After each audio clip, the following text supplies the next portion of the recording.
Well, considering the fact it's October, I've been watching some Halloween films. Let's talk about them. From the crypt! From the crypt!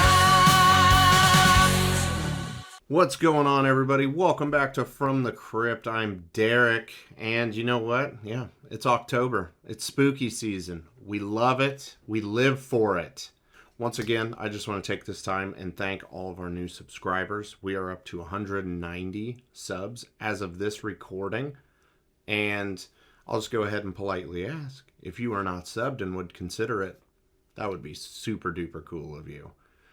Now, we have talked about these films previously. It was a couple years ago, but I wanted to go and do a more in-depth breakdown than what I believe we did previously. So, the film in question is Halloween, parentheses, 2018.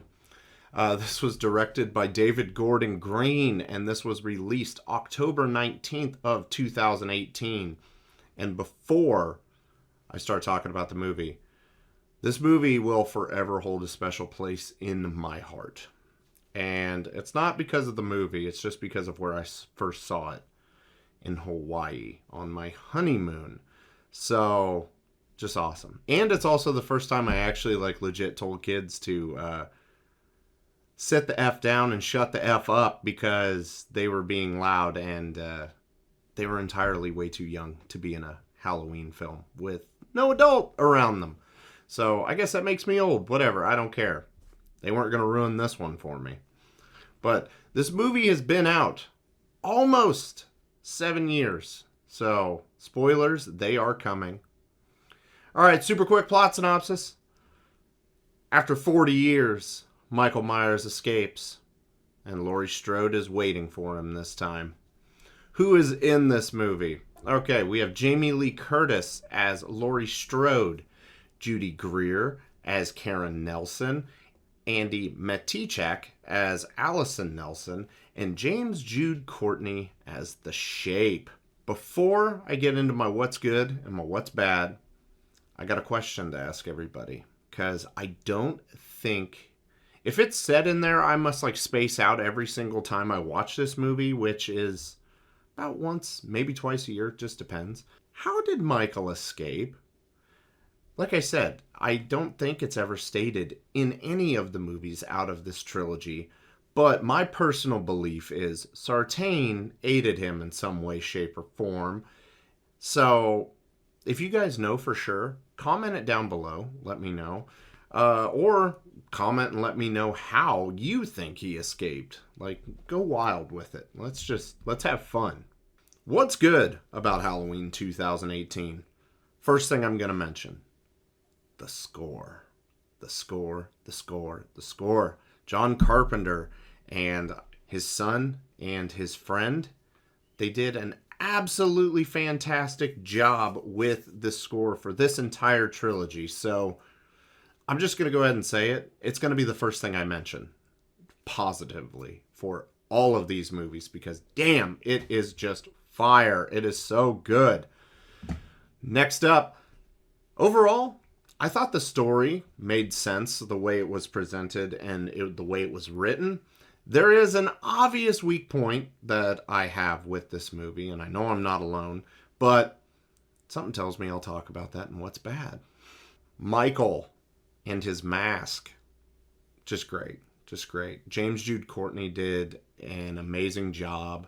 And they even had Nick Castle kind of pop in for a scene, I believe. I think it's when after Vicky is killed and Laurie shoots up and it's the mirror. I think that's Nick Castle in that scene. But if not, let me know. Don't roast me for it. If it was Nightmare on Elm Street, yeah, roast me for it because I feel like I know damn near everything about that franchise, whereas Halloween, it's number 2, but not as in-depth as Nightmare. The opening of the movie lets us know we're in for a ride because we're in the sanitarium. People are chained up. They've got squares around them hey, don't put your foot inside the yellow. Even though when he's holding the mask out, you know, it's in the yellow. It's got to be in the yellow. And Michael's kind of getting, and everybody's going crazy. Dude's screaming, Figaro. We're in for something. That's what this opening definitely lets us in on. I like that with Laurie, they basically showed how a traumatic event from someone's life can actually end up defining them without them fully realizing it, I guess. Because, you know, she was just probably like, I got to prepare. I got to be ready. And I don't know, maybe it took hold and she wasn't even thinking. Like, I would imagine she's not thinking very 100% clearly, other than for that instant of when he escapes, what she's going to do. Because I really truly want to believe that if anybody has kids, they're going to do what's best for them. And it doesn't seem like she does that with Karen, hence why Karen gets taken away. It's her trauma ends up consuming her, and then she just kind of lives in her own prison, basically, just waiting patiently. Very much like a serial killer, I'll add. I feel that our main characters in this film, they have good or legitimate reasons to think the way they do. Like Karen and Ray, first off, or I won't call him Ray, I'll call him Artie. If anybody gets that reference, you're awesome. But Karen is like, yeah, she's crazy, you know. Something happened long before I was born, and my mom is crazy. So obviously she tells that to her husband, who he thinks that reason. Allison's kind of caught in the middle because it's very clear that she loves her grandmother and likes her grandmother a lot. But then, you know, with her mom, she's crazy. Which I'll just go ahead and add. Who looks crazy by the end of this movie? Because it definitely ain't Laurie. And even Laurie, like her, just the trauma consuming her, which I already mentioned. Our cast of supporting characters were really good for the most part. Something tells me I'll be talking about that as well in our What's Bad. Vicky and Dave, loved Vicky. She was awesome and kind of hilarious. Dave, he was good, kind of an idiot. I don't know why you would go into another man's garage, hop on the motorcycle, fire it up, and then tip it over. But he was kind of like a lovable idiot, I guess we'll say. Cameron and Oscar, didn't really have a problem with Cameron until he was caught kissing a girl in front of Allison and then lied about it and then threw her phone in the punch or pudding or whatever the hell that was. And then Oscar was hilarious. And if people don't really believe that there are buddies like Oscar, I will tell you you're wrong. Because I do that thing with your ass. Like, I've said that. My friends have said that. Like just awesome. I thought he was a good character. Hawkins, played by Will Patton. I'll just be honest. Will Patton will for always be one of the coaches from Remember the Titans for me. So I enjoy him in everything he's in. I don't think I've seen him in a bad movie. So I enjoyed his character and the fact that they were like, he was the one who brought Michael in on Halloween, which that's what they say in 2018, but then we find out what happens in Halloween Kills. But just the character of Hawkins, I enjoyed him. Julian, the boy that was being babysat by Vicky, who has nasty ass toenails. Awesome character. And I can't remember the kid's name, but the kid who shot Dr. Sartain, he just wanted to dance because that was his thing. Enjoyed that. Enjoyed all of that. I did enjoy the kills in this movie and Michael's staging of, like, bodies. So, for instance, like the cop who's, like, I think he's got his throat slit. I can't remember exactly. But then he's got the other dude's head. And then he's got the flashlight in there like he's holding a jack-o'-lantern. Awesome. Stomping Sartain's face in. Loved every second of that. The scene where Michael arrives in Haddonfield and starts kind of stalking. And then just going house by house. That one, like, long shot that they have. So awesome. kills in that were brutal. Like the one chick who's looking through the curtains and then stabs, and he hits her head, pulls her back, stabs her, pulls it, and then just like, yeah, fuck this, and then walks off. Awesome brutality. And it actually had me worried that Michael Myers was going to kill a baby. I was very worried about that, but no, it's spoilers. He obviously doesn't. Okay.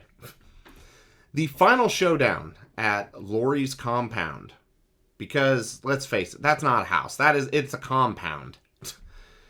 And revealing that it was a trap all along and setting the place ablaze, I thought was a great way to end the movie. Because, yeah, how are you going to kill somebody? I mean, yeah, you could, if you're able to shoot him in the head, but at that point, you don't know if it's going to take because it's Michael fucking Myers. I would obviously go shoot him in the face, but then last ditch effort, set the house on fire with him trapped in the basement. That seems like I'm not even being sarcastic. Like, I do think that is good. Now, one thing I am going to address, one of Jacob's big complaints, and I have heard this from other people too, is that all that preparation and then it just goes to shit. And yeah, I get that. There are certain factors that a person cannot account for when they're training or preparing. So like, for instance, a basketball player can shoot 1,000 threes. They can make 900 of them. Yeah, if they're Steph Curry. But when we're actually in the game, it's a whole different thing. Fatigue is setting in. You might be working with an injury. The defender might be pretty good, might suck ass. There's all different kinds of things that go into play, all different kinds of factors. And Laurie does make some dumb choices, like putting her head that close to a door that can be punched through and grabbed and stuff. Not intelligent, but I bet when she was planning for this, at least a good chunk of it, she wasn't expecting to have Allison there, wasn't expecting to have Karen there, Ray, the cops. She was probably more along the lines just thinking it was going to be just her and Michael and an all-out goes frickin' blitz. I don't know.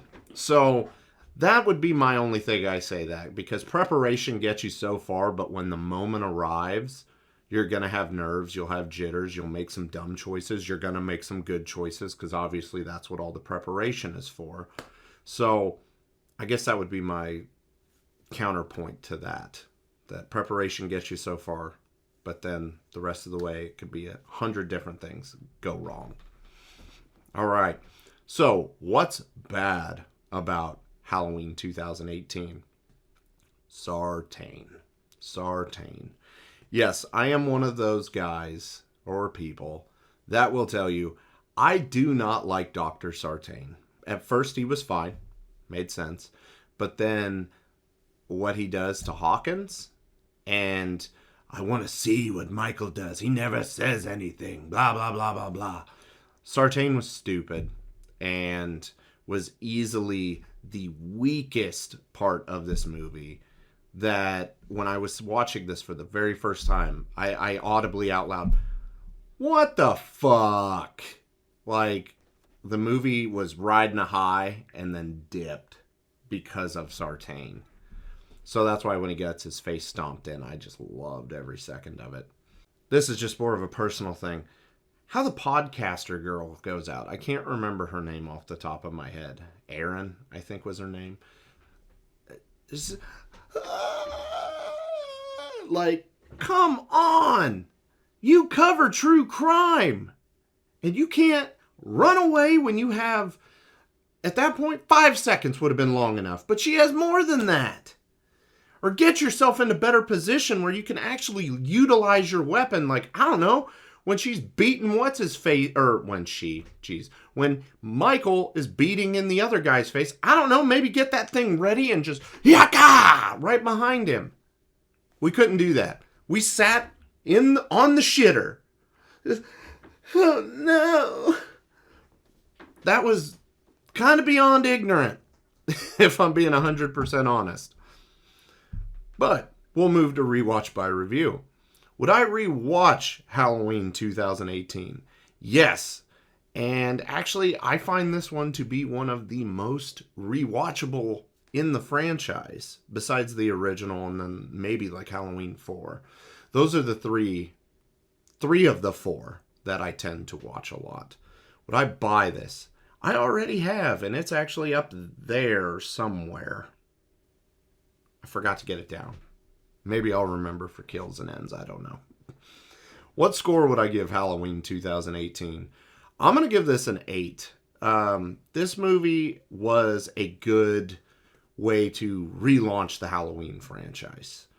And I guess I don't mean like relaunch it, but it was a good way of introducing a whole new generation of people to Michael Myers. It definitely got off on the right foot. And there is a kid screaming bloody murder outside my window.